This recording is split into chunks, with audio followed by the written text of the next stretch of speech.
नमस्कार, उत्तराखंड के बुलेटिन में आप सभी का स्वागत है। मैं हूं आपके साथ किशी शुक्ला। रुक करेंगे खबरों का, लेकिन उससे पहले एक नजर सुर्खियों पर। गैरसैंण में 1 से 10 मार्च तक चलेगा बजट सत्र। 4 मार्च को त्रिवेंद्र सरकार पेश करेगी अपना बजट को लेकर तैयारियों में जोर शोर से जुटी। देहरादून को गांधी नेत्र चिकित्सालय का तोहफा। आईसीयू के लोकार्पण संग 71 एम्बुलेंस को दिखाई हरी झंडी। एम्बुलेंस सेवा 108 को प्रभावी बनाने का किया वादा। सीएम त्रिवेंद्र सिंह रावत की कोरोना वॉरियर को बड़ी सौगात। स्वास्थ्य कर्मियों का होगा सम्मान। सर्टिफिकेट संग मिलेगी 11,000 रुपए की धनराशि। उधम सिंह नगर में महंगाई के खिलाफ कांग्रेस का हल्ला बोल। बीजेपी सरकार का पुतला फूका। महंगे खाद्य पदार्थ और तेल के बहाने बोला हमला। देहरादून पहुंचे मनीष सिसोदिया। आपके सदस्यता अभियान का किया शुभारंभ। उत्तराखंड में भी केजरीवाल अभियान का आगाज। उत्तराखंड में महापंचायतों का दौर शुरू। महापंचायत के लिए डोईवाला में किसानों ने की मीटिंग। महापंचायत में उठेगा कृषि कानून रद्द कराने का मुद्दा। आप देख रहे हैं के न्यूज, खबरों का सारथी। बढ़ेंगे खबरों में। उत्तराखंड में मंगलवार को मुख्यमंत्री त्रिवेंद्र सिंह रावत की अध्यक्षता में मंत्रिपरिषद और मंत्रिमंडल की बैठक संपन्न हुई। इस दौरान 4 महत्वपूर्ण निर्णय लिए गए हैं। शासकीय प्रवक्ता मदन कौशिक ने बताया कि आगामी 1 मार्च से 10 मार्च तक ग्रीष्मकालीन राजधानी गैरसैंण में विधानसभा सत्र का आयोजन किया जाएगा। वहीं 4 मार्च को त्रिवेंद्र सरकार प्रदेश का बजट पेश करेगी। उन्होंने बताया कि कुंभ मेले की गाइडलाइन जारी करने के लिए मुख्यमंत्री को अधिकृत किया गया है। अब जल्द ही कुंभ की एसओपी भी जारी कर दी जाएगी।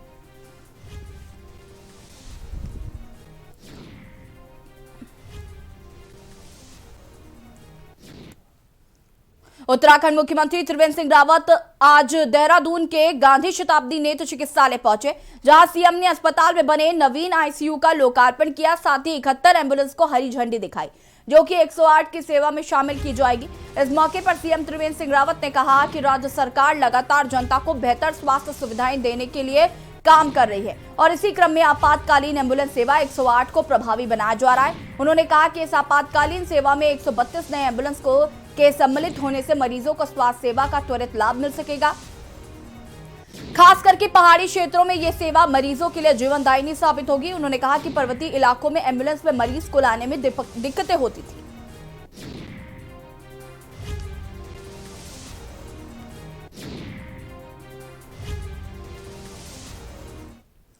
और अब खबर देहरादून से, जहां पर कुंभ मेले को लेकर तैयारियों पर मंत्रिमंडल की बैठक हुई, जिसमें आज 5 बिंदु को लेकर चर्चा हुई। वहीं 97 पदों पर सहमति की गई। वहीं बैठक में जल जीवन मिशन को लेकर और उत्तराखंड पुलिस को लेकर नियमावली में संशोधन किया गया।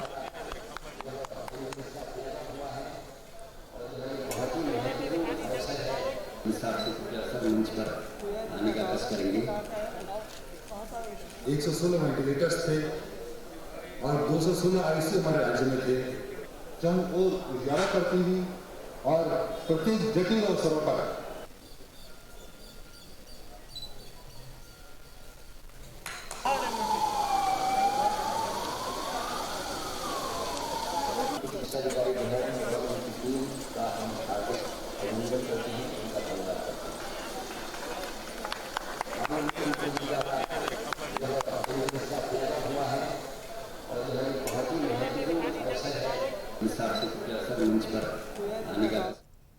दिल्ली में डटे किसान आंदोलन के पक्ष में लगातार आंदोलनरत और अब उत्तराखंड में महापंचायतों का दौर शुरू हुआ है। महापंचायत को सफल बनाने के लिए डोईवाला में किसानों ने मीटिंग की, जिसमें हरिद्वार जिले के मंगलौर में होने वाली महापंचायत को सफल बनाने के लिए किसानों ने रणनीति बनाई। इस दौरान किसान केंद्र यूपी सरकार पर जमकर बरसे और कृषि कानून की वापसी की मांग की। कल होने वाली महापंचायत में किसानों से बढ़ चढ़कर हिस्सा लेने की अपील की गई।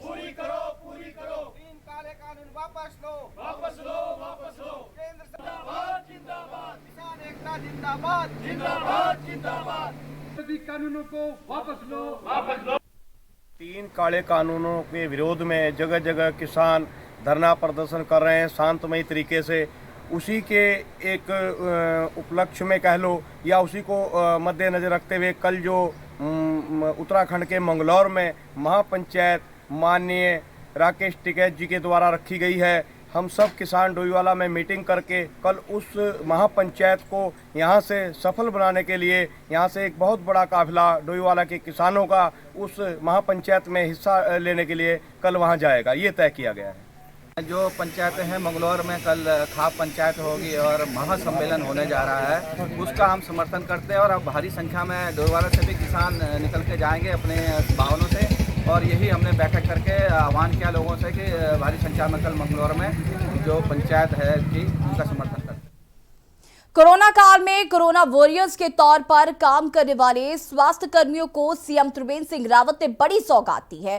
सीएम ने स्वास्थ्य कर्मियों के लिए घोषणा की है कि सभी कोरोना स्वास्थ्य कर्मी वॉरियर्स को प्रमाण पत्र देने के साथ ही सरकार द्वारा 11,11 हजार रुपए की धनराशि सम्मान स्वरूप दी जाएगी, जिससे कि आगे भी उन्हें इसी तरीके से काम करने के लिए हौसला मिल सकेगा।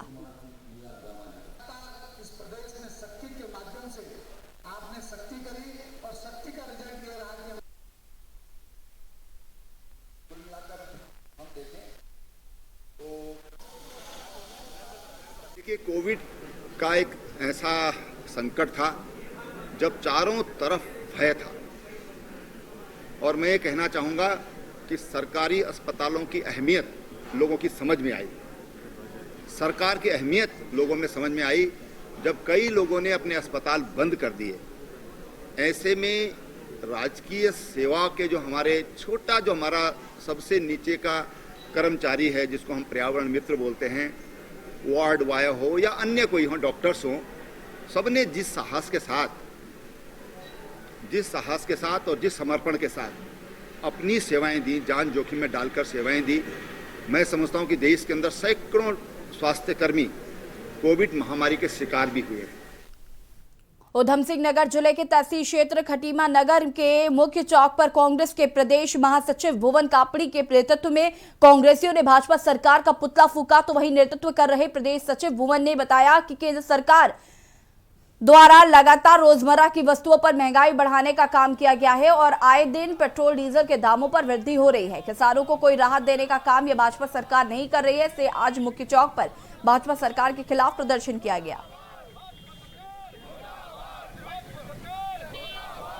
सरकार जो कहती थी हम गरीबों की सरकार है, महंगाई खत्म करेंगे, हम जो है किसानों की आय दोगुना करेंगे, आज प्रतिदिन लगातार जो रोजमर्रा की चीज़ें हैं, चाहे डीजल पेट्रोल है, चाहे राशन है, सब चीज़ें बढ़ रही हैं और जो है किसानों के जो काले कानून है उस पर सरकार अड़ी है। इसके खिलाफ आज कांग्रेस ने प्रदर्शन किया और पुतला फूंका भारतीय जनता पार्टी। लालकुआ कांग्रेस के लोगों ने शहीद स्मारक पर एकत्र होकर भाजपा सरकार का पुतला फूंका और काले कानून को खत्म करने की मांग की। साथ ही कांग्रेस के लोगों के ऊपर जो झूठे मुकदमे लगे हैं उनको भी हटाया जाए और केंद्र सरकार द्वारा जो बजट पारित किया है उसको भी खराब बताया और ऐसा बजट जो किसी के काम का नहीं है वो पारित कर दिया गया है। जहां संध्या डाला कोटी पूर्व ब्लॉक प्रमुख ने कहा कि सरकार द्वारा जो बजट पास हुआ है उसमें महिला युवा का कोई ख्याल नहीं रखा गया है। वहीं प्रमोद कॉलोनी ब्लॉक अध्यक्ष कांग्रेस में कहा कि भाजपा सरकार पूंजीपतियों के सारे काम कर रही है।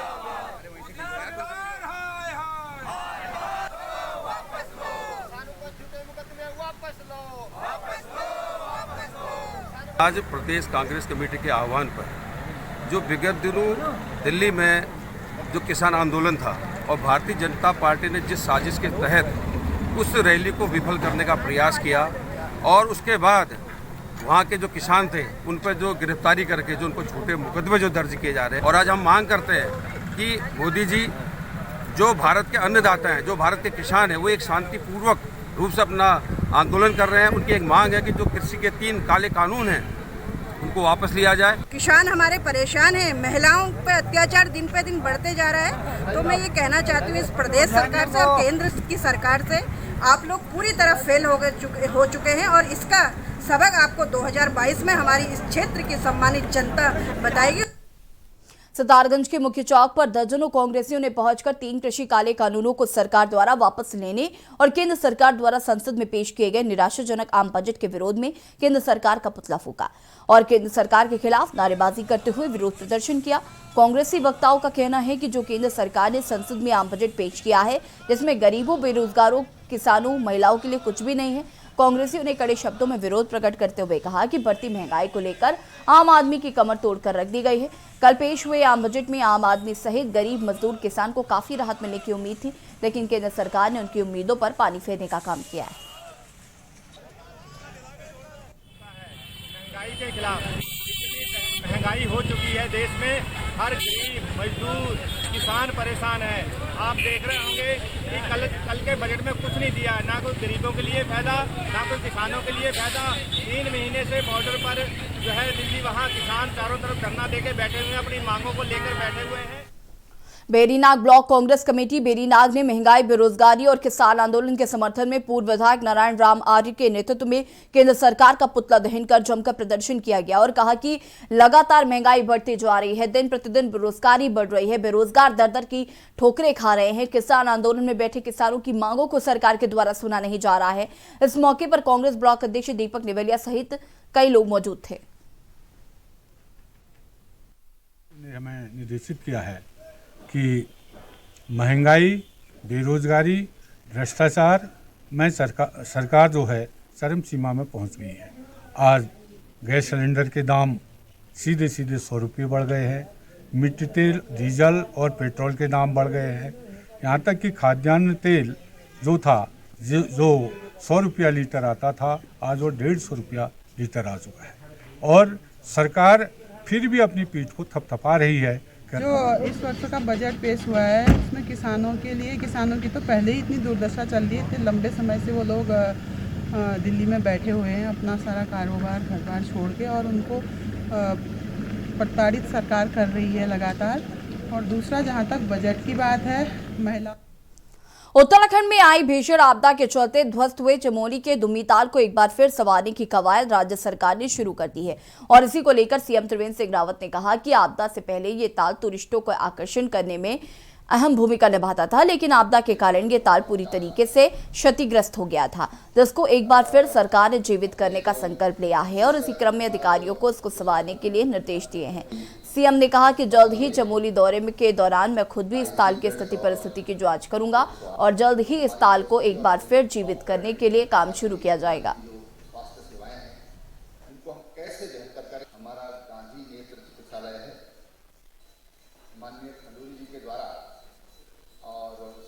देखिए, चमोली जिले में एक दुर्मी ताल हुआ करता था जो बहुत पहले आपदा के कारण ढक गया। इंग्लिश पीरियड में वहाँ पर बोट थी, वहाँ पर एक टूरिस्ट डेस्टिनेशन था, वहाँ पर टेलीफोन सर्विस थी और वो आपदा के कारण, भारी अतिवृष्टि के कारण वो समाप्त हो गया था।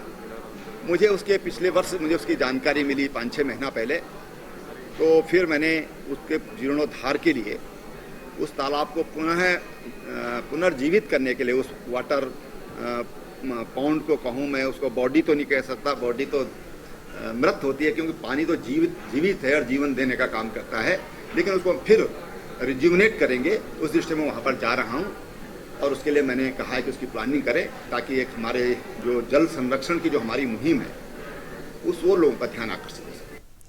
देश के प्रधानमंत्री नरेंद्र मोदी द्वारा 1971 के भारत पाक युद्ध की 50वीं वर्षगांठ पर दिल्ली से देश की चारों दिशाओं में 4 स्वर्णिम विजय मशाल रवाना की।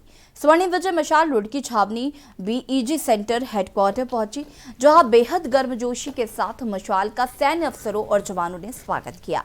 दरअसल 16 दिसंबर को दिल्ली स्थित नेशनल वॉर मेमोरियल में शहीदों को श्रद्धांजलि देने के बाद पीएम नरेंद्र मोदी ने स्वर्णिम विजय मशाल को रवाना किया था। इसके जरिए देश के लोगों को भारतीय वीरों का पराक्रम याद दिलाया जाएगा। जहां स्वर्णिम विजय मशाल रुड़की छावनी बीईजी सेंटर हेडक्वार्टर पहुंची, जहां सैन्य सम्मान के साथ इसे रिसीव कर आर्मी कैंट परिसर के अंदर लाया गया और सलामी देकर क्वार्टर गार्ड में बनाए स्पेशल पोडियम पर रखा दिया गया। इस कार्यक्रम में रुड़की नगर विधायक प्रदीप पन्ना और रुड़की ज्वाइंट मजिस्ट्रेट नमामि बंसल मौजूद रही।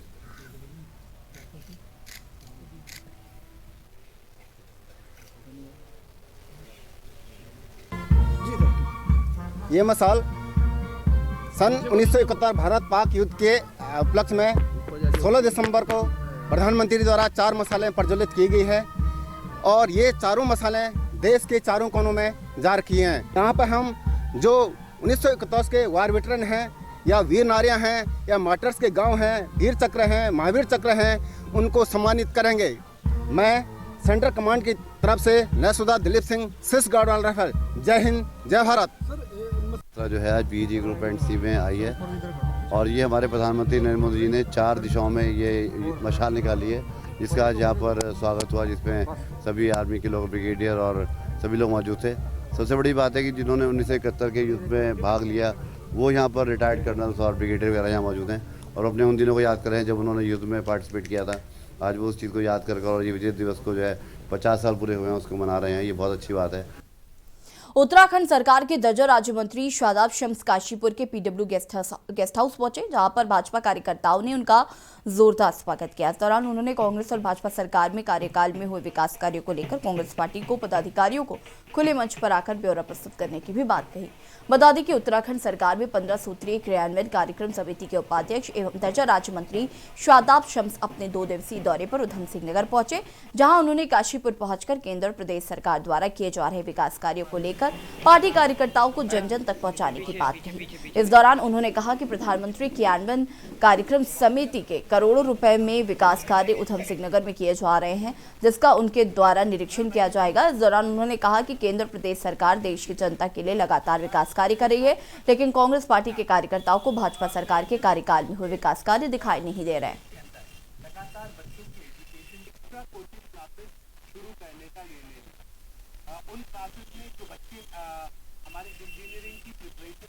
देखिए, मेरा 2 दिन का दौरा है। माननीय प्रधानमंत्री 15 सूत्रीय कार्यक्रम की जो जिम्मेदारी मेरे पास है, उसके बहुत सारे काम जिला उधम सिंह नगर में चल रहे हैं और कई 100 करोड़ से ऊपर के काम हैं। तो उन कामों का निरीक्षण करना और उन कामों की जानकारी लेना कि ये जो काम चल रहे हैं सही दिशा में चल रहे हैं कि नहीं चल रहे हैं, गुणवत्ता में कोई कॉम्प्रोमाइज़ तो नहीं किया जा रहा है। तो उसके निरीक्षण के लिए मैं आया हूँ। मेरा 2 दिवसीय दौरा है और मैं ये कह सकता हूँ कि ये प्रदेश में 0% टॉलरेंस ऑन करप्शन की सरकार माननीय त्रिवेंद्र सिंह रावत जी के नेतृत्व में चल रही है। और हम ये मानते हैं कि जब हम 0% टॉलरेंस ऑन करप्शन की बात करते हैं तो किसी कीमत पर भी कहीं भ्रष्टाचार किसी कीमत पर भी बर्दाश्त नहीं किया जाएगा। और यहाँ पर वक्त हो गया एक छोटे से ब्रेक का, जल्द हाजिर होंगे।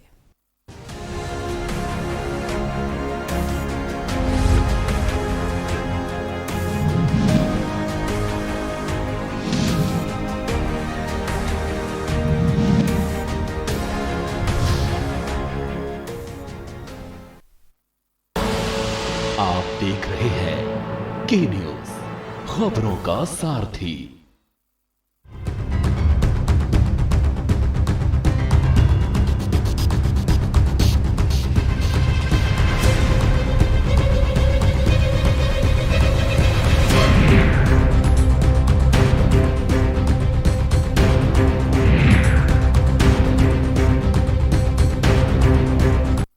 और खुशबू में झूम के भाई लेके आए गोल्डी मसाले, खुशबू और स्वाद ऐसा तो रिश्तों में गुस्सा कैसा। खुदी को आजमाया है तो ये अंदाज आया है, खुदी को आजमाया है तो ये अंदाज आया है। तुम में भी मैं हूँ, शुद्ध प्लस पान मसाला।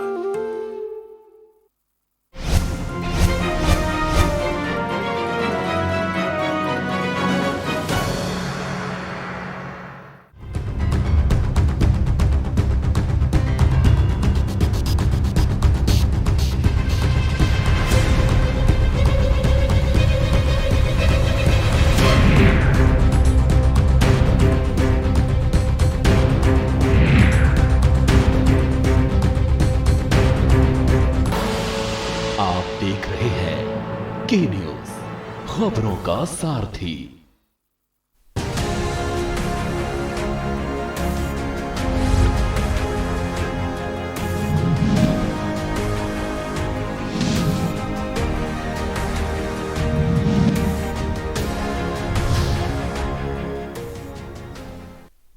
ब्रेक के बाद एक बार फिर से आप सभी का स्वागत है। उधम सिंह नगर जिला मुख्यालय रुद्रपुर नगर निगम के मेयर रामपाल सिंह द्वारा रामपुरा क्षेत्र में चल रहे सड़क निर्माण कार्य का सुबह निरीक्षण किया गया।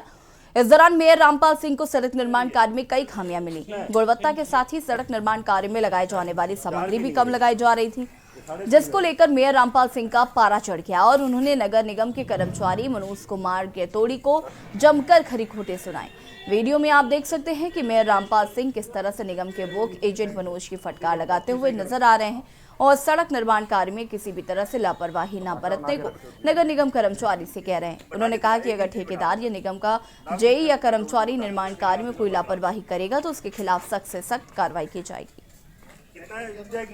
कितना बीओक्यू है भैया? जो टॉप था वो 150 mm यानी कि 6 इंच का टॉप था, लेकिन मौके पे मैंने जाके देखा तो वो कहीं 4 इंच था, कहीं 3 इंच था, कहीं 5 इंच था, मतलब 6 इंच कहीं पर भी नहीं था। तो उसमें उसको सही कराया गया है, पूरा चैनल दोबारा से उखाड़ के लगाया गया है और साथ ही ठेकेदार को, हमारे वर्क एजेंट को और जेई है, इन तीनों को वार्निंग लेटर भी दिया गया। उधम सिंह नगर के एक प्रशिक्षु आईपीएस की मुश्किलें थमने का नाम नहीं ले रही हैं तो मानवाधिकार आयोग ने एसएसपी उधम सिंह नगर को एक महिला के साथ मारपीट करने के मामले में 3 मार्च तक जांच करने के आदेश दिए हैं।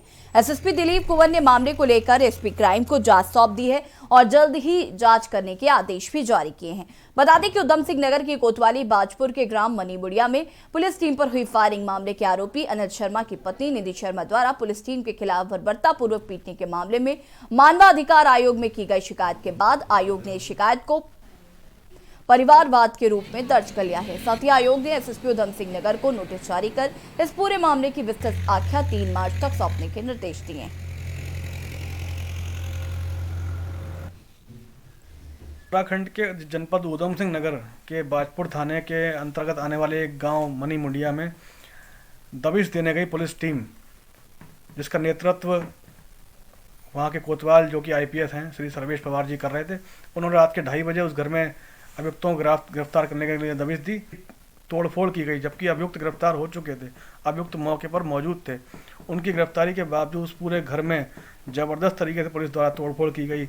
लाखों रुपए का सामान, जेवर, वहाँ रखा पैसा, उनका सामान एक तरह से डकैती डाली गई। और सबसे बड़ी बात, उन अभियुक्तों के बुजुर्ग पिता को बुरी तरह से बाजपुर कोतवाल द्वारा पीटा गया। और फिर मेरे को अकेले देख के उन्होंने मेरे साथ मारपीट शुरू कर दी और मुझे बहुत बुरी तरीके से मारा, बहुत गंदी गंदी गालियाँ दी मुझे और घसीटते हुए मुझे अंदर ले गए। मेरे से चाबियाँ ली, मेरे जेवर, पैसा सब कुछ ले लिया उन्होंने। मेरे हथियार, जो हमारे खुद हथियार है, जो उन्होंने बताया है कि हम लोगों ने फायरिंग करी, हमने खुद ना करके इन्होंने हमारे हथियार से फायरिंग करी, रिवाल्वर और बंदूक से। सारे लोग थे, आईपीएस जो हैं, जो पवार जी है वो साथ में थे, उनके कहने पर ही उनके जूनियर्स लोगों ने ये सब करा है। घटना घटी थी जिसमें सुसंगत धाराओं में पहले मामला पंजीकृत हुआ था। उसके बाद जब पुलिस अरेस्टिंग के लिए गई थी तो उसमें फायरिंग का प्रकरण हुआ था। उस पूरे प्रकरण की जो है जांच विभिन्न स्तरों पर की गई है। एक राष्ट्रीय मानवाधिकार आयोग की तरफ से भी एक जांच आई है, इसमें एसपी क्राइम साहब उसमें जांच कर रहे हैं और जो तथ्यों के आधार पर, मेरिट के आधार पर जो भी इसमें जो फाइंडिंग्स आएंगे उस हिसाब से में अग्रिम कार्रवाई की जाएगी। सरोवर नगरी नैनीताल में युवाओं ने लोगों को तनाव मुक्त करने के लिए अनोखी पहल शुरू की है। नगर के युवा कलाकारों ने हर रविवार को शाम 5 बजे नैनीताल नगर के बीएम शाह ओपन थिएटर में लाफिंग योगा करने का फैसला लिया है, ताकि यहां आकर स्थानीय लोगों के साथ नैनीताल आने वाले पर्यटक भी तनाव मुक्त हो सके। लाफिंग योगा की शुरुआत करने वाले खुर्शीद अहमद का कहना है कि लाफिंग योगा का मकसद कोरोना काल के कारण लोगों का एक दूसरे से मिलना जुलना बंद हो गया था, जिसे दूर करने के लिए ये पहल की गई है। खुर्शीद का आगे कहना है कि पुराने समय में चौपाल के माध्यम से एक दूसरे का हालचाल पूछने के साथ ही लोगों की बदलते समय में चौपालें खत्म होने के साथ ही लोगों का एक दूसरे से मेलजोल खत्म होता जा रहा था। लाफिंग योगा का मकसद आपसी मेलजोल बढ़ाने के साथ ही लोगों को हंसाना है, ताकि लोग तनाव मुक्त हो सके।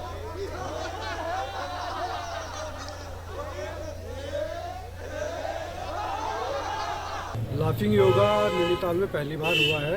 BM Shah open air theatre में हम हर रविवार 5 बजे से लाफिंग योगा कार्यक्रम आयोजित कर रहे हैं, जिसका साफ उद्देश्य है कि लोगों को हंसाना, एक प्लेटफॉर्म पर लाना, क्योंकि लॉकडाउन में हमने वर्चुअल लाइफ जी है और हम उससे उकता गए हैं। अब कम से कम हम यहाँ पर आएंगे, लोगों से मिलेंगे, घुलेंगे और एक दूसरे का हाल जानेंगे।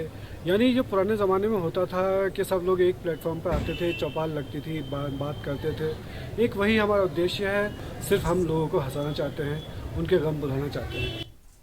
नैनीताल जिलाधिकारी समन बंसल ने तल्लीताल स्थित लेक ब्रिज टोल टैक्स पर औचक निरीक्षण किया। निरीक्षण के दौरान लेक ब्रिज टोल टैक्स में ई टिकटिंग बजाय टोल कर्मचारी मैनुअल टिकट काटने पर जिलाधिकारी ने लेक ब्रिज के आवश्यक अभिलेखों को मौके पर जब्त कर आवश्यक कार्रवाई करने के निर्देश दिए हैं। जिलाधिकारी ने कहा कि काफी समय से लेक ब्रिज टोल टैक्स की शिकायत मिल रही थी। यहां पर हाईकोर्ट के आदेशों का उल्लंघन करते हुए टोल टैक्स कर्मचारियों द्वारा टिकटिंग से टोल ना लेकर हस्तलिखित टिकट द्वारा टोल वसूला जा रहा है, जिस पर जिलाधिकारी द्वारा सख्त कार्रवाई की गई।